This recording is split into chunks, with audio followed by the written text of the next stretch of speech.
안녕하세요. 이야기로 이해하는 수학의 원리, 수학으로 푸는 세상의 비밀의 MC 김수현입니다. 안녕하세요. 일상 속 수학 이야기를 재미있게 풀어드릴 수학 스토리텔러 박경미입니다. 네, 교수님, 저희가 또 이렇게 수학 프로그램을 진행하고 있잖아요. 그래서 그런지 요즘에 계속 수학의 매력들이 막 저한테 와 닿더라고요. 저 예전에 사실 어렸을 때는 수학 좀 싫어했었거든요. 교수님은 언제부터 수학 좋아하셨어요? 글쎄요, 중고등학교 때 수학 문제 잘 안 풀릴 때도 있기는 했지만은 그래도 수학 문제 풀었을 때 어떤 성취감이 굉장히 크잖아요. 물론 뭐 다른 분야들도 모르는 상태에서 아는 상태가 되면은 정신적인 만족감을 느끼기는 했지만 수학 문제를 풀었을 때 지적 희열은 참 컸던 것 같아요. 그게 좀 구체적으로 직접적으로 와닿기도 했고요. 그러면서 수학 공부를 하게 됐는데 왜 물어보셨어요, 그거는? 오늘 준비한 주제가 바로 수학을 사랑한 판화가 애셔에 대한 이야기거든요. 그래서 한번 여쭤봤죠. 아주 재밌을 것 같은 주제인데요. 애셔는 본명이 모리츠 코르넬리우스 애셔예요. 그런데 외래어 표기법에 따르면은 에스허르라고도 하죠.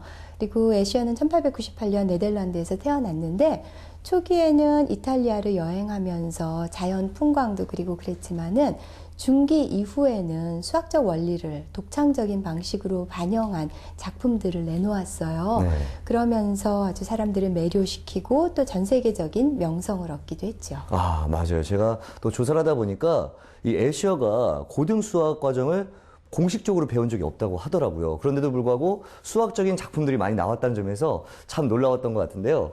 수학도 아름다울 수 있다는 점을 몸소 표현한 이 애셔, 그의 작품 세계들을 통해서 다양한 수학적인 원리들을 한번 풀어보도록 하겠습니다. 그 전에 저희가 알아봐야 될 것이 있죠. 바로 어떻게 하다가 애셔가 수학을 사랑했는지겠죠. 화면으로 한번 만나보도록 하겠습니다.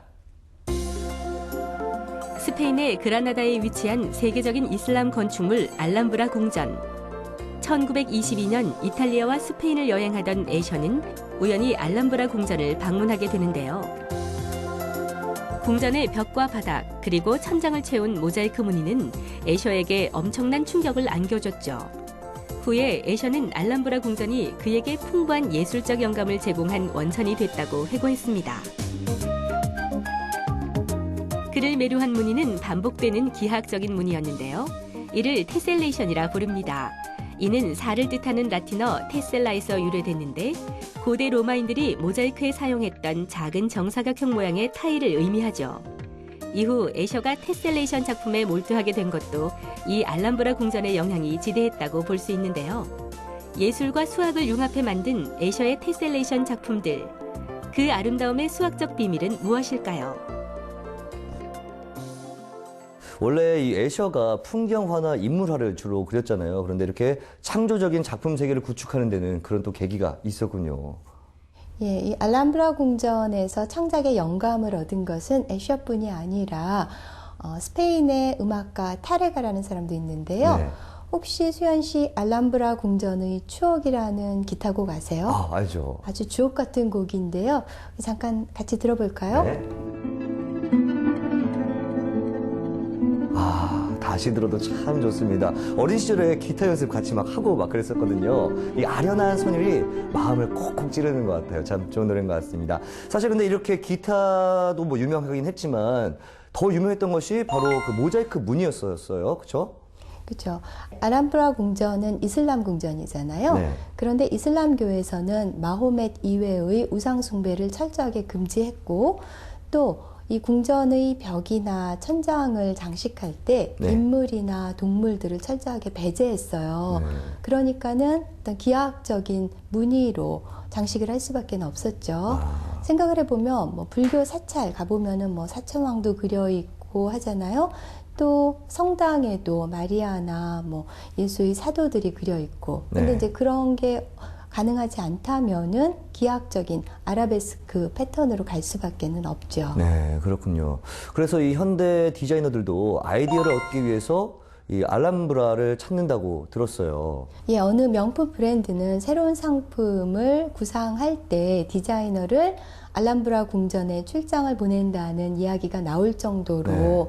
많은 예술적인 영감, 디자인의 아이디어를 제공하는 것이 알람브라 궁전이죠. 그래서 애셔도 알람브라 궁전을 방문해서 거기에 매료되었고, 그 다음에 이제 다시 방문을 하기까지 했어요. 네. 그러면서 애셔가 테셀레이션이라는 것을 미술의 한 장르로 정착시키는 그런 계기가 되기도 했죠. 아, 지금 말씀하신 테셀레이션, 그게 정확하게 무엇인지 잘 모르는 분들 많거든요. 한번 설명을 해주시죠. 테셀레이션이라는 것은 여러 가지 그 도형을 이용해서 평면이나 공간을 빈틈없이, 그렇지만 포개짐도 없이 완벽하게 채우는 것을 말하는데요. 네. 뭐 어렵게 생각할 거 없이 우리 거리의 보도블록, 네. 또 욕실에 있는 타일, 그 다음에 뭐 벌집의 허니콤 구조, 이런 데서 찾아볼 수가 있죠. 아, 이 테셀레이션이 우리 전통 문양에도 나타난다 이렇게 들었어요. 맞나요? 예, 우리 전통 조각보드 보면 테셀레이션이라고 할 수 있고요. 네. 그 다음에 경복궁에서 왕비가 거처하던 교태전을 둘러싼 네. 꽃담에서도 테셀레이션을 발견할 수가 있어요. 네. 근데 이 테셀레이션 외래어 말고 순 우리말로는 쪽매 맞춤이라고 하는데 어감이 참 좋죠. 아, 쪽매 맞춤. 이름도 참 이쁘고요. 저희가 지금 말씀을 나누고 있는 이런 내용과 또 딱 맞아 떨어진다 이런 생각이 드는데 확실히 이렇게 틈이 없이 또 포개짐 없이 이렇게 평면을 채울 수 있다는 점에서 경제적인 그런 디자인이 아닐까 하는 생각도 듭니다. 예, 도형을 평면으로 채우는 방법 중에서 가장 간단한 것은 한 가지 정다각형을 이용하는 것인데요. 네. 그것을 레귤러 타일링, 정규 타일링이라고 해요. 네. 근데 우리 이전에 이것에 대해서 잠깐 우리 프로에서 다뤄본 적이 있는데 네. 기억나시죠? 아, 제가 또 한 번 배운 건 까먹지 않는 그런 스타일이거든요. 평면을 정다각형으로 채울 때 그 꼭지점에서 만난 내각의 합이 360도다. 이거잖아요. 따라서 이 테셀레이션이 가능한 그런 도형이 나와 있는 정삼각형, 정사각형, 정육각형이 되는 거죠. 그렇죠. 이 세 가지가 가능한데 네. 그 중에서도 정육각형이 가장 이제 경제적인 방식이다. 네. 왜냐하면 그걸 만드는데 드는 재료를 최소화할 수 있기 때문에. 근데 이 정육각형 구조, 벌집에서 찾아볼 수 있는 허니콤 구조는 네. 그래핀이라고 하는 소재에서도 발견이 되는데요. 그래핀은 탄소 원자를 정육각형 모양으로 네. 허니콤 구조로 배열을 한 거예요. 근데 이 그래핀은 전기 전도성도 굉장히 높고 또 가볍고 견고하고 게다가 이게 휘어지고 이렇게 구부러질 수까지 있는 거예요. 네. 그래서 이거를 연구했던 과학자들이 2010년에 노벨 물리학상을 받기도 했고요. 네. 최근에는 우리나라 연구진들이 이 그래핀을 대량 생산하는 기술을 개발하기도 했습니다. 아, 맞아요. 이렇게 컴퓨터를 반으로 접을 수도 있고, 그리고 뭐 입고 다닐 수도 있고, 시계처럼 손목에 두를 수도 있고, 막 그렇다고 해서 굉장히 화제가 됐다는 얘기를 들었는데, 근데 이렇게 단순한 구조잖아요. 하나의 도형으로 만들어진 거. 이렇게 말고 좀 더 화려하고 좀 다양한 무늬로 만들 수 있는 그런 배열법은 없을까요? 그렇죠. 한 가지 정다각형으로 하는 게 좀 지루하다 싶으면은 약간 그럴 수 있죠. 두 가지 이상의 정다각형을 이용하는 방법도 있는데 네. 그것은 아르키메데스 타일링이라고 해요. 네. 이 아르키메데스 타일링은 두 가지 이상의 정다각형을 반복적으로 배열하되 각 꼭지점에 모이는 정다각형의 종류나 개수는 일정해야 돼요. 네.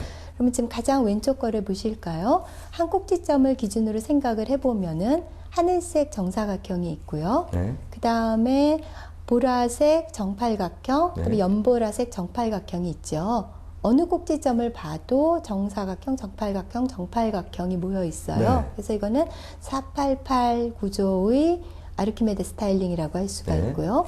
이 가운데 거를 보시면은 이제 정삼각형이 있고 사실 어찌 보면 원 같아 보이기는 하지만은 정십이각형들이에요. 네. 그래서 정삼각형, 정십이각형, 정십이각형이 모여 있는 그런 구조가 되고요. 네. 이 오른쪽 거는 어떻게 이름을 붙이면 될까요? 아, 보니까 밑에 나와 있는 숫자가 또 이렇게 이 답이네요. 정사각형, 정육각형, 정십이각형 해서 4, 6, 12 이런 패턴이 되겠네요. 그렇습니다. 아, 근데 여기서 딱 드는 궁금증이 그러면 이렇게 정다각형 말고 조금 변형된 모양의 테셀레이션을 만들 수 없을지가 조금 궁금해지거든요. 예, 그것이 바로 애셔의 테셀레이션인데요. 네. 이 그림을 보시면은 이제 도마뱀들이 반복적으로 배치되어 있죠. 네. 그러면 이제 도마뱀 하나를 이렇게 띄어서 생각을 해보면은 네. 이게 어떤 정다각형에 가장 가까울까요? 보니까요. 아, 이게 약간 이렇게 정육각형이라고 해야 될까요? 예. 이런 모양하고 비슷하네요. 맞아요. 그럼 정육각형을 이제 기본으로 해서 시작을 하면 되는데요. 네. 그 정육각형을 그리고 그다음에 정육각형의 중심으로부터 이제 6개로 등분할을 하고요. 그리고 나서 이 정육각형의 경계를 기준으로 해서 바깥으로 튀어나온 부분, 그다음에 안으로 들어간 부분을 이렇게 비교해 보면은 완전히 합동이 되는데요. 즉 크기와 모양이 같은데요. 그 바깥으로 튀어나온 부분을 회전 이동시키면은 네. 안으로 들어간 부분이 돼요. 네. 그러면서 이제 하나의 도마뱀을 만들어 놓고 그 도마뱀을 적당하게 이동시키면서 이 작품을 완성한 거죠. 네. 이렇게 모양을 조금 변형시키니까 다양한 무늬들이 나오는 것 같은데, 그럼 또 다른 테셀레이션 어떤 것이 있을까요? 예, 테셀레이션을 만드는 방법은 여러 가지인데요. 네. 우선 어떤 특정한 모양을 한 점을 중심으로 해서 돌리는 회전 이동. 네. 그다음에 일정한 거리만큼 이동시키는 평행 이동. 그다음에 거울에 비추어 본 것처럼 반사시키는 대칭 이동. 그리고 대칭 이동과 평행 이동을 결합시킨 미끄러진 반사. 이렇게 4가지 방법이 있습니다. 네. 그럼 그런 방법을 이용해서 만든 테셀레이션 한번 보실까요? 네. 와. 자, 이 왼쪽 거를 보시면은요, 지금 이제 조개 껍질을 회전 이동시켰죠. 네, 이렇게요. 근데 몇 도씩 회전 이동시킨 걸까요? 지금 90도씩 이렇게 이동을 시켰죠? 그렇죠. 보면? 네 예. 번을 통해서 360도를 맞췄으니까요. 네. 또 소라 껍질도 있죠. 네, 여기 소라 껍질이요. 그것도 역시 90도씩 회전 이동을 시켰고요. 그리고 조개 껍질하고 소라 껍질 사이에 모양이 저 불가사리 같죠? 와, 저 정말 몰랐어요. 전 이 2가지만 보고 있었거든요. 신기하네요. 그 불가사리도 또 90도씩 회전 이동을 시켰고요. 네.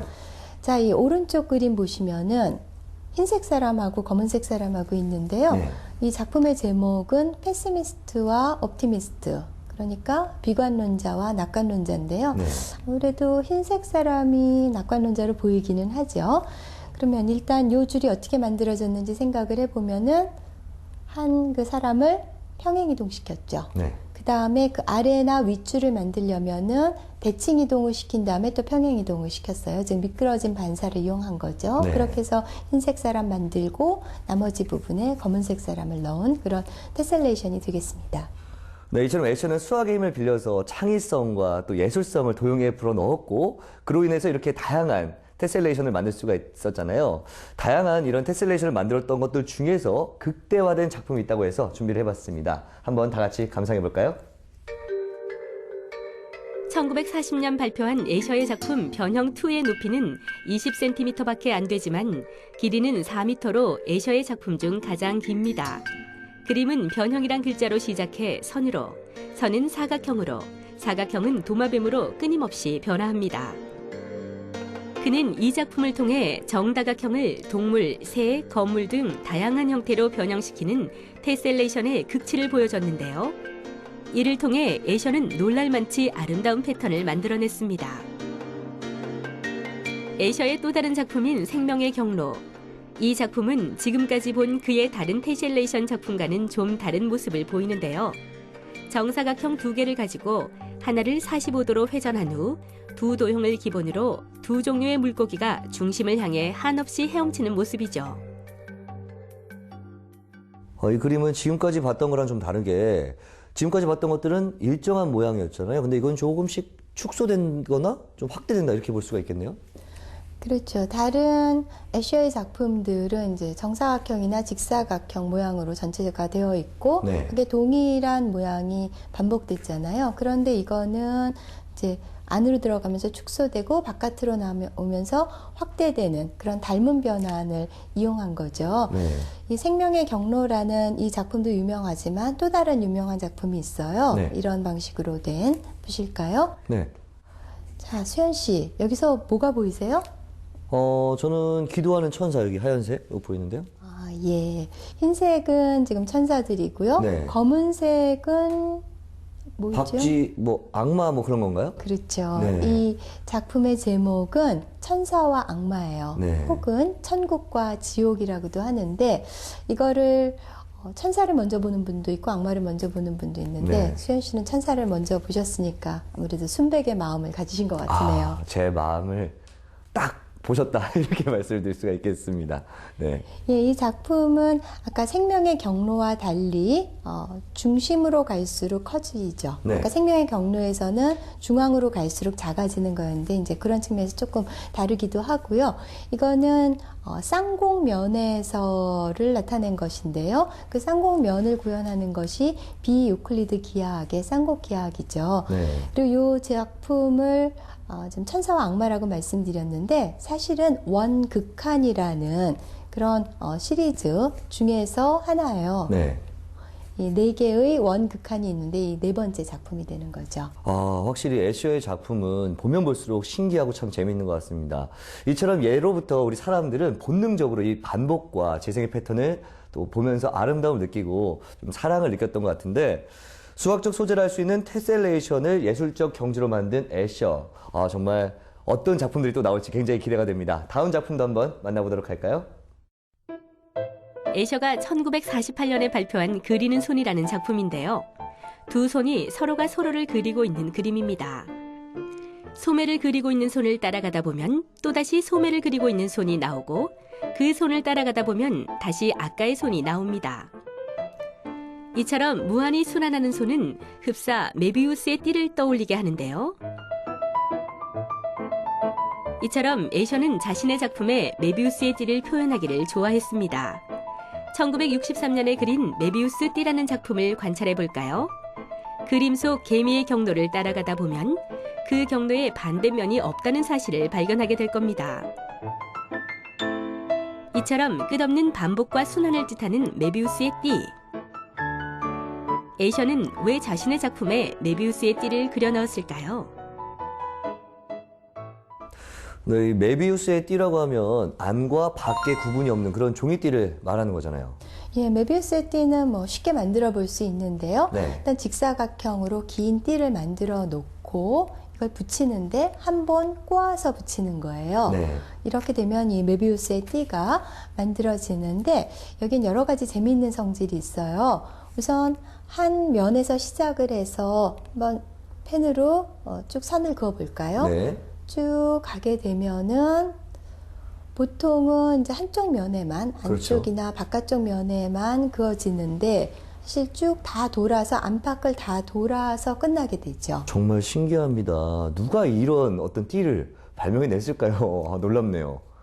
이게 메비우스의 띠니까는요. 아무래도 메비우스라는 사람하고 관련되지 않을까 하는 생각이 네. 드는데 맞습니다. 1858년 독일의 수학자였던 메비우스가 생각해낸 것이 이 띠인데요. 이게 무슨 재미있는 놀잇감으로 보이기는 하는데 실제로는 수학에 있어서 위상수학이라고 하는 네. 분야의 연구를 촉진시킨 그런 수학적인 대상이 되겠습니다. 네, 그렇다면 이 메비우스의 띠가 일상생활에서 활용될 수 있는 방법들도 있을까요? 예. 네. 컨베이어 벨트를 보면은 이 메비우스 띠로 되어 있는데요. 네. 그렇게 메비우스 띠 방식으로 거는 이유는 그냥 걸었을 경우에는 이게 빠지기가 쉽잖아요. 네. 그런데 이제 한번 꼬아서 걸게 되면은 그 컨베이어 벨트가 잘 빠지지도 않고요. 무엇보다 또 어떤 장점이 있냐 하면은 이 벨트가 균등하게 마모되는 거예요. 네. 우리 아까 알아보았듯이 메비우스 띠에서는 한쪽 면에 이렇게 선을 긋기 시작하면은 안팎을 다 그렇죠. 그리면서 끝나게 되잖아요. 네. 그러니까 그 방식으로 벨트를 작동시키면은 안팎이 골고루 마모가 되니까 수명이 길어지겠죠. 그렇군요. 저도 생각난 게 있어요. 우리 몸에도 이 메비우스의 띠가 있잖아요. DNA 나선형 구조. 그렇죠. 네. 이중 나선 구조가 메비우스 띠랑 비슷하죠. 네. 근데 이 DNA에서는 그 꼬여있는 횟수가 DNA의 종류나 길이에 따라 좀씩 달라지긴 하지만, 기본적으로는 메비우스 띠랑 유사한 구조라고 할 수가 있습니다. 생각보다 우리 생활에 많이 사용이 되고 있었군요. 근데 궁금해지는 게 그러면 애셔는 왜 자기 작품에 이 메비우스의 띠를 그려 넣었을까요? 글쎄요. 이 메비우스 띠를 구현한 이유는 아무래도 어떤 순간을 영원으로 보내고 싶은, 왜냐하면 메비우스 띠에서는 끊임없이 그 반복이 되잖아요. 그러니까 그런 순간을 영원으로 보낸다, 혹은 뭐 자신의 작품이 뭐 영원히 그 길이 남았으면 하는 생각, 이런 걸 혹시 담아내진 않았을까요? 그러고 보니까 저도 읽었던 기억이 나는 게 그 조세희 작가였나요? 1970에서 80년대 활동을 많이 했던 조세희 작가가 썼던 그 난장이가 쏘아 올린 작은 공. 거기 첫 번째가 메비우스의 띠잖아요. 예, 맞아요. 이 조세희 씨의 아주 유명한 소설, 우리 흔히 난소공이라고 이제 짧게 불렀었는데요. 네. 이거는 12개의 작품으로 이루어진 연작 소설이죠. 그 중에서 첫 번째가 메비우스의 띠였고요. 네. 이 메비우스의 띠에서는 우리가 아까도 알아봤듯이 안팎의 구분이 없잖아요. 그런데 이 소설에서 나타내고자 한 바는 가해자가 피해자가 되고 또 피해자가 가해자가 되는, 뭐 일방적으로 누가 가해자고 피해자가 아니라 그렇게 얽힐 수밖에 없는 중층적인 의미를 드러내는, 그걸 은유하는 도구로서 메비우스의 띠가 등장했던 것 같습니다. 네, 맞습니다. 제가 기억하기로도 그 빈부격차 없는 평등한 사회에 대한 어떤 갈망, 그런 게 담겨 있었던 것 같은데, 제가 듣기로는 얼마 전에 영국 과학자들에 의해서 이 메비우스의 띠의 비밀이 풀렸다고 하더라고요. 예, 2007년 영국의 과학자들이 메비우스 띠와 관련된 상당 부분들을 밝혀냈는데요. 이들은 그 직선이 움직일 때 생기는 곡면, 그걸 가전면이라고 하는데요. 네. 그러니까 전개가 가능한 면이다 해서 가전면이라고 하는데, 이걸 이용해서 메비우스 띠에서 그 꼬여진 부분의 에너지 밀도가 높고 평평한 부분의 밀도가 낮다는 거를 알아냈어요. 그런데 이 원리는 나노테크놀로지, 그 다음에 또 뭐 신약 개발 이런 데까지도 광범위하게 활용될 수 있다고 하네요. 네, 결국 난제였던 이 메비우스의 띠 비밀도 수학이 풀어냈군요. 사실 이 흥미로운 예술가의 작품인 줄만 알았던 이런 메비우스의 띠가 우리 생활 속에도 많이 활용되고 있고, 또 이 비밀이 풀림으로써 다양한 첨단 산업에 활용될 수 있다고 하니까 너무나 신기하고 재미있는 것 같습니다. 지금까지 애셔의 작품 속에서 만나본 수학이었는데요. 애셔 외에도 다양한 예술가들이 이 수학 속에서 소재를 찾고 있습니다. 소설은 물론 영화, 심지어는 수학자가 범죄 사건을 해결하는 작품도 있는데요. 이처럼 수학이 다양한 이야기의 중심 주제로 많은 예술가들의 사랑을 받는다는 것이 참 흥미롭습니다. 여러분들도 지금부터 수학을 사랑한 예술가들의 작품을 통해서 좀 더 쉽고 재밌게 수학을 접해보는 건 어떨까요? 오늘은 여기서 인사를 드리고요. 다음 주에 다시 만나 뵙도록 하겠습니다.